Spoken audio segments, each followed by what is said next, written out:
ಮೂವರು ಸಿಎಂಗಳ ಮಹಾ ಸಮಾಗಮ, ಕೃಷ್ಣೆಗೊಲಿಯುತ್ತಾ ನ್ಯಾಯ, ತುಂಗಭದ್ರಾ ಕ್ರಸ್ಟ್ ಗೇಟ್ ಉದ್ಘಾಟನೆ ನೆಪ, ಮೂರು ರಾಜ್ಯಗಳ ಸಿಎಂಗಳ ಭೇಟಿ. ಹೌದು, ಮೂರು ಸಿಎಂಗಳ ಮಹಾ ಸಂಗಮ. ತುಂಗಭದ್ರಾ ಕ್ರಸ್ಟ್ ಗೇಟ್ ಉದ್ಘಾಟನೆ ನೆಪದಲ್ಲಿ ಮೂರು ರಾಜ್ಯಗಳ ಸಿಎಂಗಳು ಭೇಟಿಯಾಗಿದ್ದು, ರೇವಂತ್ ರೆಡ್ಡಿ, ಚಂದ್ರಬಾಬು ನಾಯ್ಡು ಮತ್ತು ಡಿಕೆ ಶಿವಕುಮಾರ್. ಕೇವಲ ಫೋಟೋ ಶೋಗೆ ಸೀಮಿತವಾಗಬಾರದು ಜೂನ್ 25ರ ಮಹಾ ಸಂಗಮ. ಸಿಎಂ ಡಿಸಿಎಂ ಮುಂದಿದೆ ಕನ್ನಡಿಗರ ಜಲ ಹಕ್ಕನ್ನು ಉಳಿಸಿಕೊಳ್ಳುವ ಬಿಗ್ ಟಾಸ್ಕ್. ಆಲಮಟ್ಟಿ ಜಲಾಶಯದ ಎತ್ತರ ಹೆಚ್ಚಳಕ್ಕೆ ಅಡ್ಡಗಾಲ ಹಾಕ್ತಾ ಇರುವುದು ಆಂಧ್ರ ಮತ್ತು ತೆಲಂಗಾಣ. ನೆರೆ ರಾಜ್ಯಗಳ ಖ್ಯಾತೆಯಿಂದಲೇ ಬಳಕೆ ಆಗ್ತಾ ಇಲ್ಲ ನಮ್ಮ ಪಾಲಿನ 303 ಟಿಎಂಸಿ ನೀರು.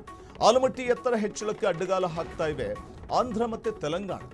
ನೋಡಿ, ಇಲ್ಲಿ ಮೂರು ರಾಜ್ಯಗಳ ಮುಖ್ಯಮಂತ್ರಿಗಳು ಭೇಟಿ ಆಗ್ತಾ ಇದ್ದಾರೆ ತುಂಗಭದ್ರಾ ಕ್ರಸ್ಟ್ ಗೇಟ್ ಉದ್ಘಾಟನೆ ನೆಪದಲ್ಲಿ. ಒಂದ್ ಕಡೆ ತೆಲಂಗಾಣದ ಸಿಎಂ ರೇವಂತ್ ರೆಡ್ಡಿ, ಆಂಧ್ರ ಪ್ರದೇಶ ಸಿಎಂ ಚಂದ್ರಬಾಬು ನಾಯ್ಡು ಮತ್ತು ಕರ್ನಾಟಕದ ಸಿಎಂ ಡಿಕೆ ಶಿವಕುಮಾರ್, ಈ ಮೂವರ ಸಮಾಗಮ ಆಗ್ತಾ ಇರುವಂಥದ್ದು ತುಂಗಭದ್ರಾ ಕ್ರಸ್ಟ್ ಗೇಟ್ ಉದ್ಘಾಟನೆಯ ನೆಪದಲ್ಲಿ. ಆದರೆ ಕೇವಲ ಫೋಟೋ ಶೋಗೆ ಮಾತ್ರ ಸೀಮಿತ ಆಗಬಾರದು ಜೂನ್ 25ರ ಈ ಮಹಾ ಸಮಾಗಮ.